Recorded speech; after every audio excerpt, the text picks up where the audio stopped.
Here it is, the HotShot 3. Alright, so to install the battery, release the top mechanism, open the back LCD screen, flips down, and right here is where you put your battery. You flip this little tab up, and then you kind of have to grab it with your fingernail to get it out, and that's where the battery goes. So this is the battery you get in the box.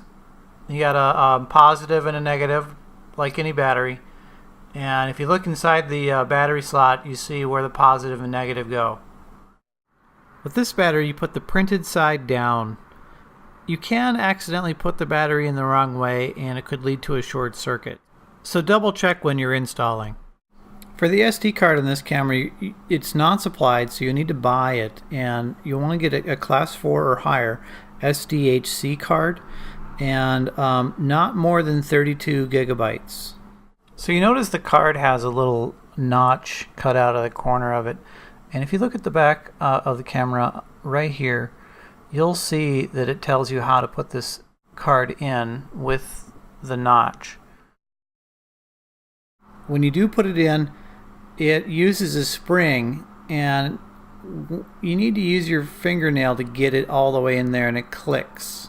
So this is also how you get it out. You have to press it in with your fingernail, and then when you hear the click, it releases it, and a spring pushes it out, and then you can grab it.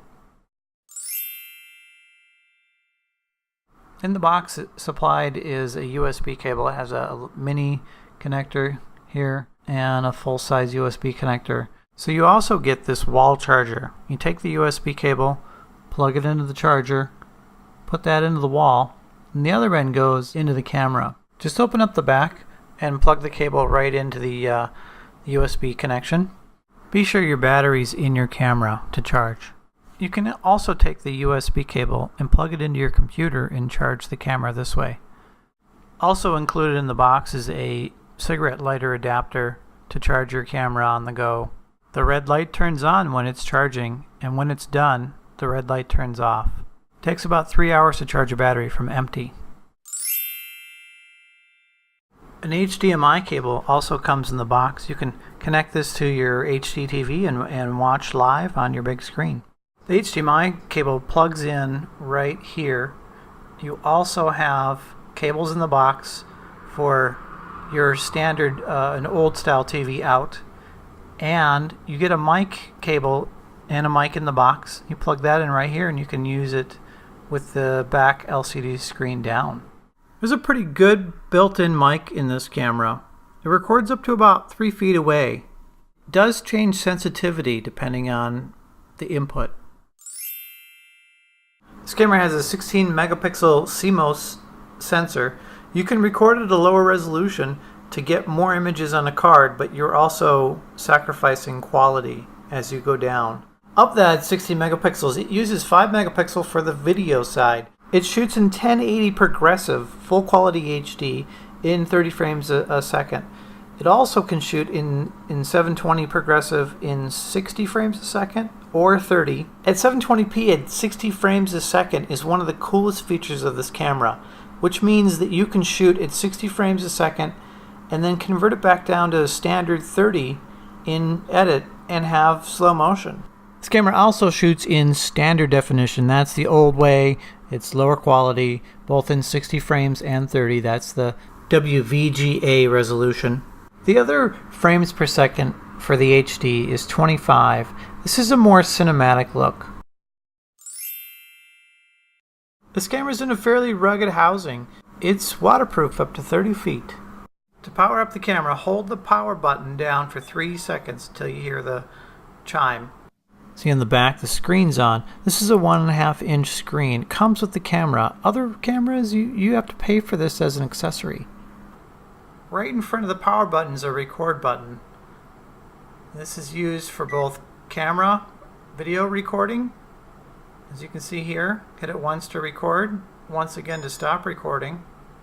And then if you switch the mode from video to photo, now the record button is still image recorder. I'm going to hit it again. The screen flashes. You'll see that it's taking a still. Change the mode back to video. Hit the record button once to start recording.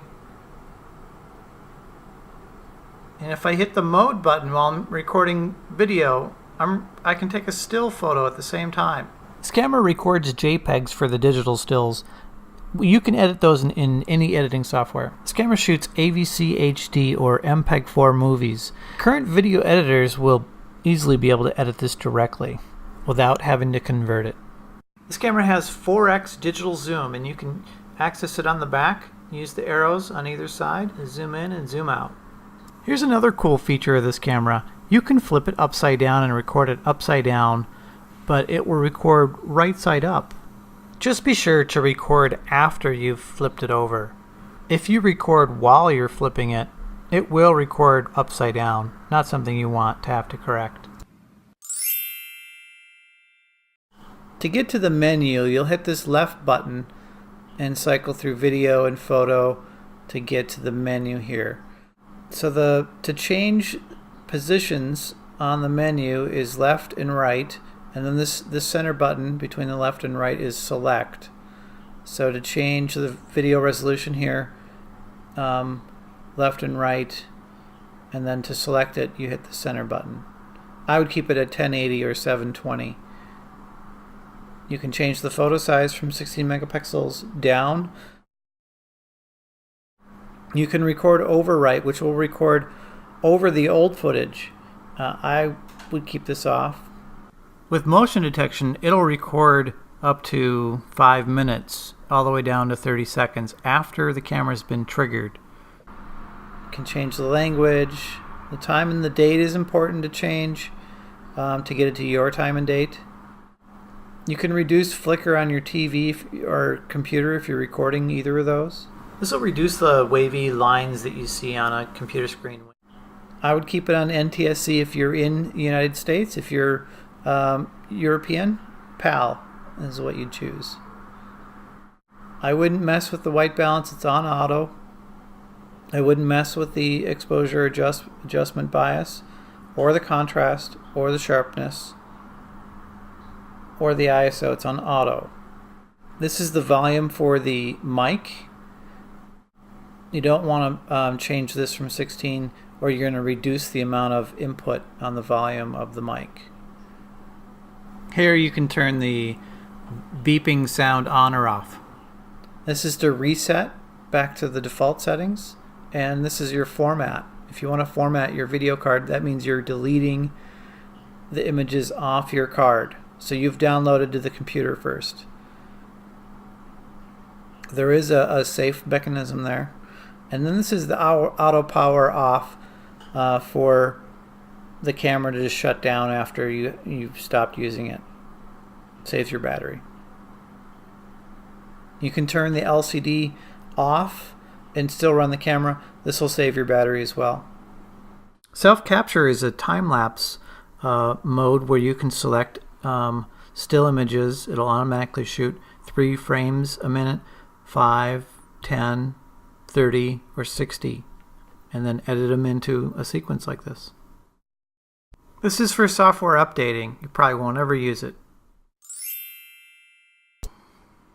To download your photos and videos, take your USB cable, plug it into the back of your camera, take the other end, plug it into your computer. Now you're looking for the drives. Here you just go to Computer, and it shows you the hard drives on the computer. It also shows you the removable drives. This one's disk E. It could be any letter. Then double click on the DCIM folder. Brings you into this next folder, which is 100 media. Click on that folder, and here you are. You've got all your photos and videos ready for you to edit. There's your HotShot 3. You're ready to go out and shoot.